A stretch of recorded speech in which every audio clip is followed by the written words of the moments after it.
Hi guys, I'm Hope Butler, And I'm Chanel Kalorn. and we're going to be telling you about Alcuin of York. He was known as the most learned man anywhere to be found. This was written by Einhard, who is a Frankish scholar and courtier of Charlemagne. He wrote a biography on Charlemagne also, and he probably would have also known Alcuin personally. So now here are some depictions of what Alcuin could have looked like.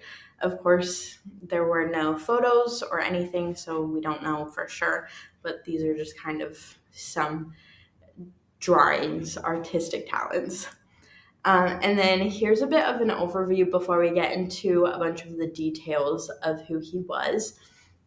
He was born approximately around circa 732 in Yorkshire, England. We don't know for sure what date he was born, just because there were a lot of records back then, but that's approximately. And then we do know that he died in Tours, France in 804, approximately around 72.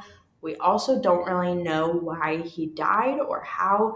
There are no records of his cause of death, no records of diseases, so probably just old age. And then he lived during the Carolingian Renaissance, which we talked a little bit about in class. But just to recap, this is an early Middle Ages Renaissance period that was characterized by its culture, art, and classical learning, or at least the revival of it. And this also is very fitting because this is a lot of what Alcuin stood for in his learnings. And then just the geographical regions that he lived in, not the places that he traveled to, but where he lived.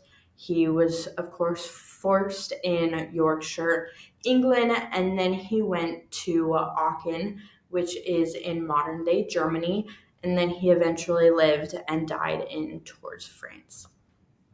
So on the left, you're going to see the picture of Yorkshire, England, and then on the right, you're going to see Tours, France, where he died, and then this is Aachen, where he would have lived a majority of his life. And so now we're going to get into some details about Alcuin's early life, specifically his family. So his family must have held some sort of rank in Northumbrian society, but we do not know the details, and it's commonly just accepted that Alcuin was from noble English stock. Most likely his family was free, but then subordinate to a local noble lord. But like I said, we don't really know for sure. We do know his family had some wealth because, first off, because of his education, but also from the fact that Alcuin inherited an oratory and church at the mouth of the Humber estuary from his family later on in life.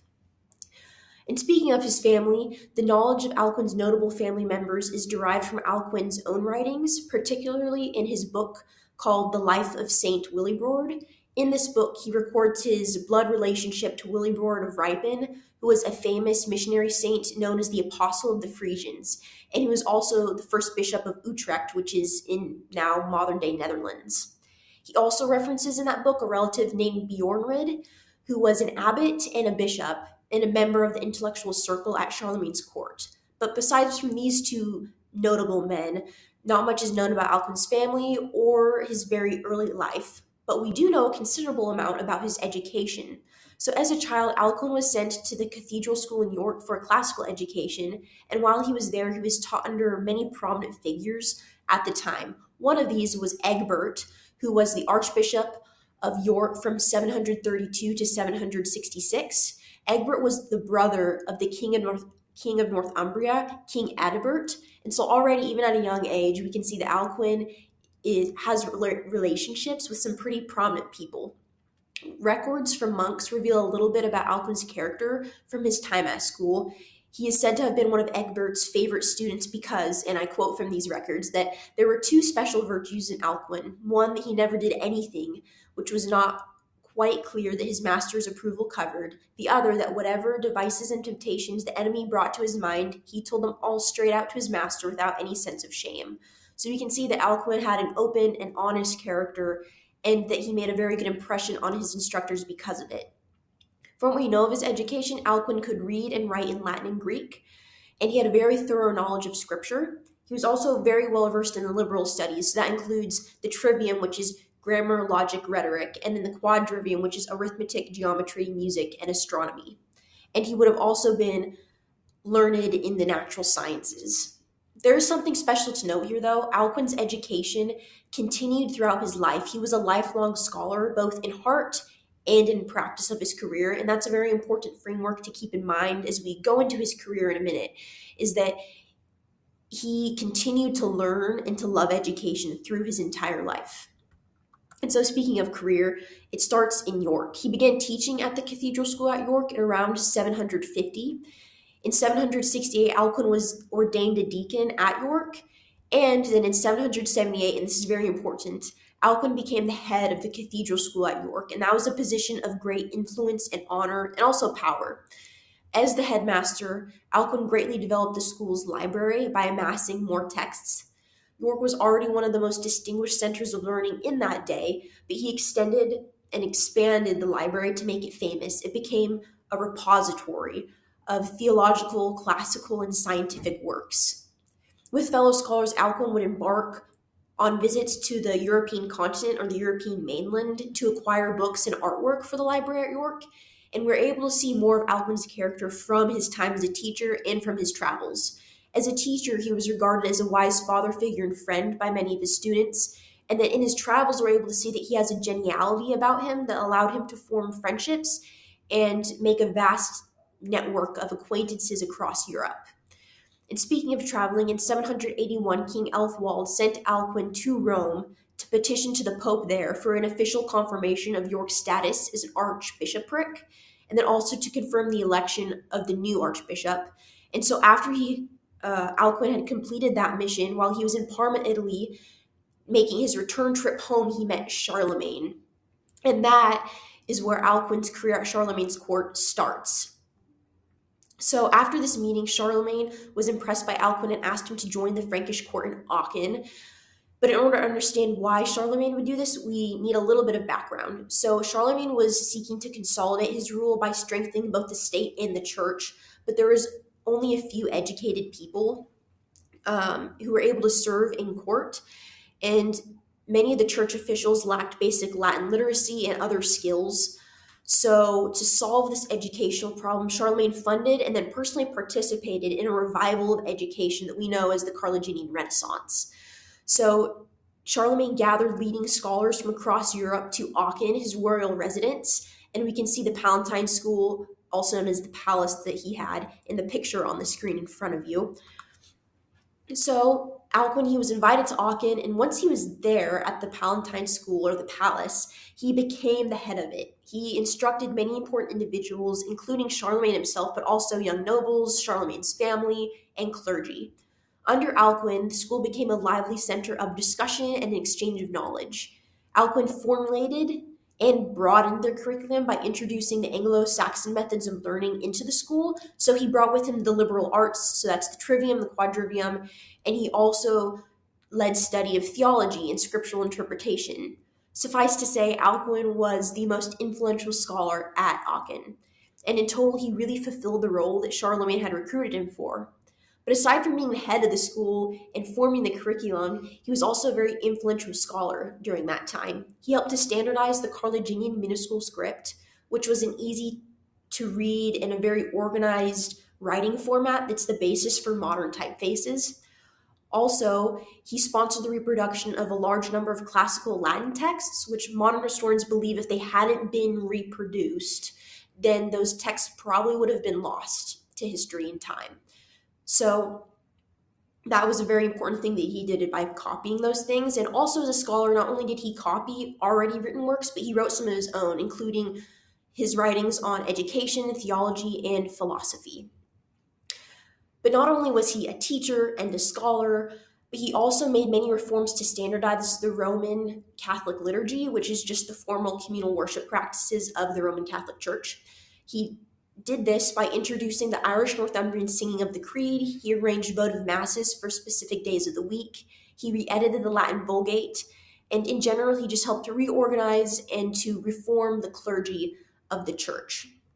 So not only was he a teacher and a scholar, and he helped to reform many of the religious things, but he also had a role as that almost of an English ambassador and a very trusted advisor of Charlemagne. And we see that as it's recorded in letters from Alcuin to Charlemagne. It's very notable that Alcuin influenced Charlemagne to remove the death penalty against pagans refusing to be baptized as Christians.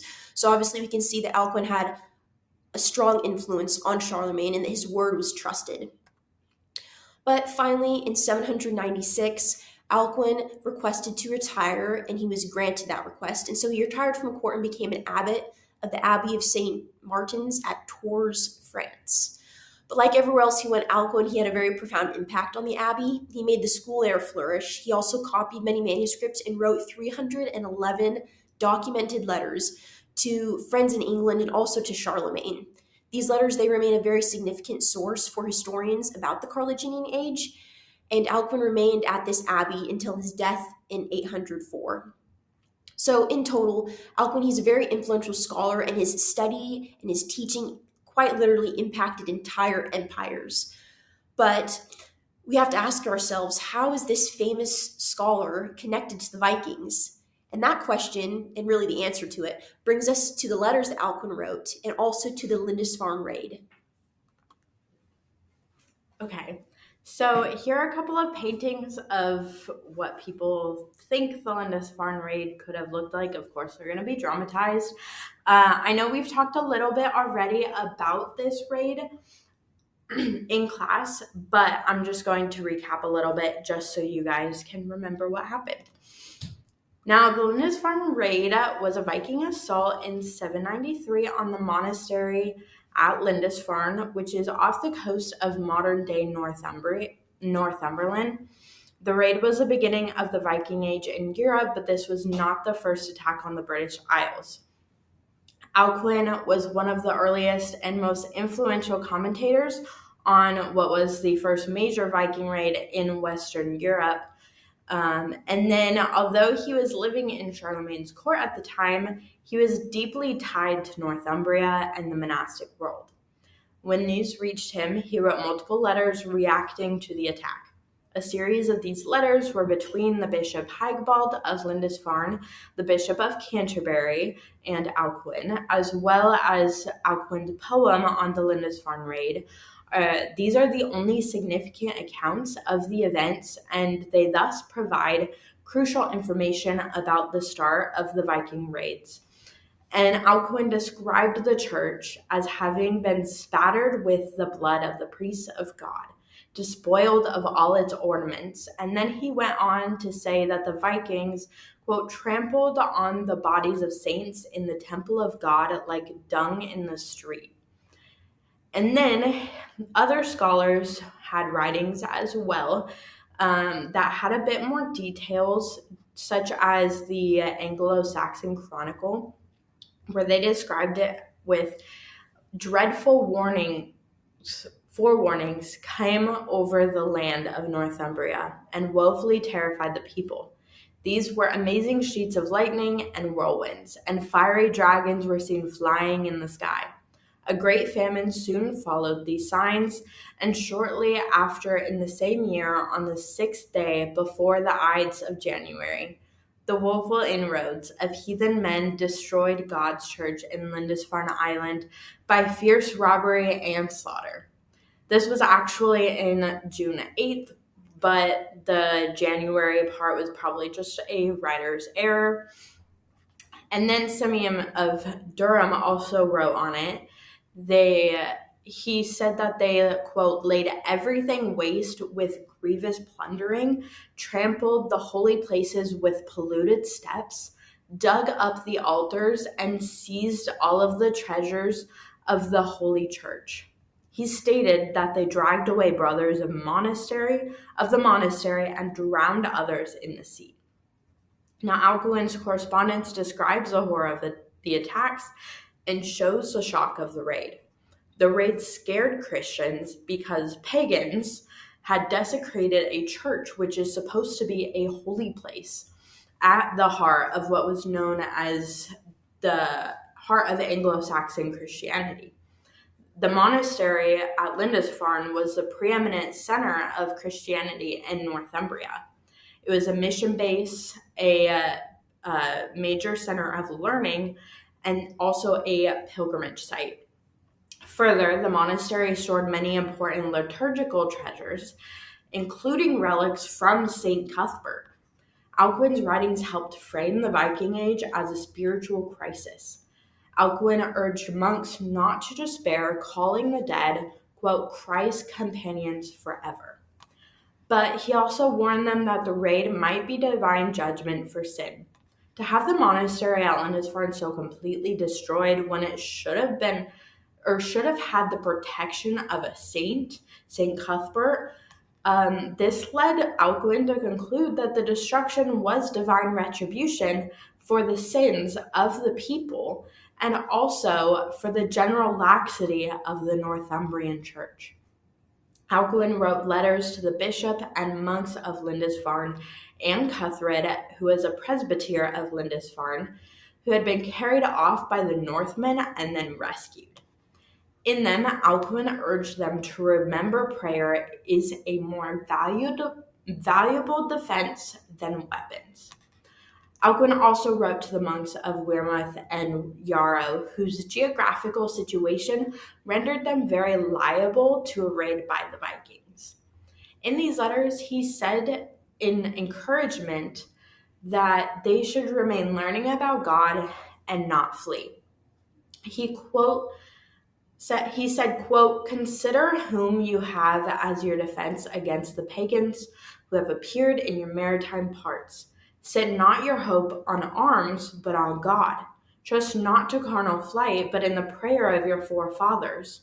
Who does not fear the terrible fate which has befallen the church of the holy Cuthbert? You also dwell on the sea from which this pest first comes. Bear in mind the nobleness of your fathers, and be not degenerate sons.